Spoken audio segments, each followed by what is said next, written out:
What situations may lead to estate litigation? Attorney Christopher Hayner explains, I actually find that estate litigation is becoming more common.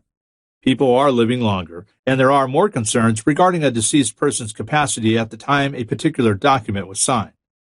Add to this the prevalence of websites that sell do-it-yourself estate planning documents and the increased value of wealth transfer from one generation to the next, you have a perfect storm.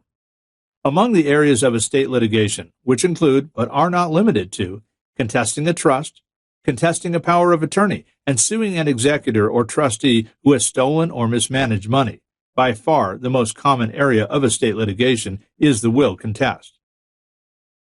The second, a will is offered for probate. The possibility of contest ripens.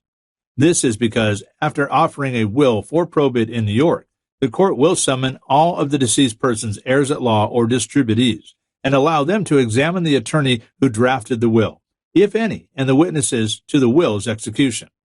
These examinations, called 1404 examinations, are allowed before a distributee decides whether or not to file a formal objection to the will with the court.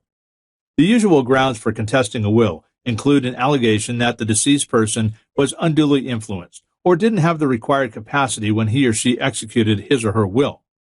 The other grounds for contesting a will are if the signature on the will was a forgery, if the deceased person was under duress when the will was signed, or if the will was not properly executed in conformity with the laws of the state of New York. Call now for a personalized evaluation or visit his website at www.chaynerlaw.com.